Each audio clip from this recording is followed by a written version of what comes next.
আমার নাম রানী ঘোষ।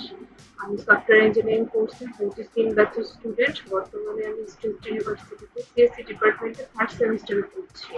আজকের আমার এই প্রজেক্টটি হচ্ছে ব্যাংকিং ম্যানেজমেন্ট সিস্টেম। এখানে ফিচারগুলো আছে account, transaction, loan type, loan. আমি একটা এখন অ্যাকাউন্ট ক্রিয়েট করে দেখাবো। নাম দিব Trina, account student, initial balance 5,000। এখানে আমি আমার ফটো দিব, স্ট্যাটাস দিব অ্যাক্টিভ। একটা অ্যাকাউন্ট ক্রিয়েট হয়ে গেল। এখন কেউ যদি চায় সার্চ দিতে অ্যাকাউন্ট হোল্ডারের নেম, তখন সে এখানে সার্চ দিতে পারে। সাপোজ আমি মেঘলা সার্চ দিব, এই চলে আসলো। এখন আমি ট্রানজেকশনে যাব, ট্রানজেকশন ক্রিয়েট করব।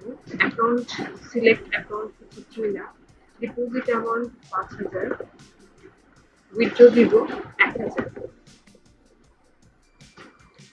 মানে আমার ডিপোজিট হয়ে গেছে 5,000, উইথড্র 1,000, বর্তমানে কারেন্ট ব্যালেন্স হচ্ছে 9,000।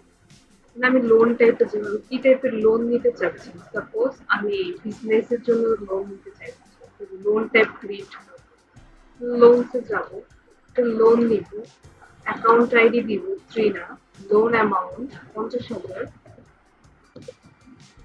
ইন্টারেস্ট রেট দিব 10% ডিউরিং মান্থ 6। লোনের জন্য এটা ক্রিয়েট হয়ে গেল। যেমন amount 50,000, interest rate 10%, duration month 6, apply date, approve date, end date. এই হচ্ছে আমার প্রজেক্ট ব্যাংকিং ম্যানেজমেন্ট সিস্টেম।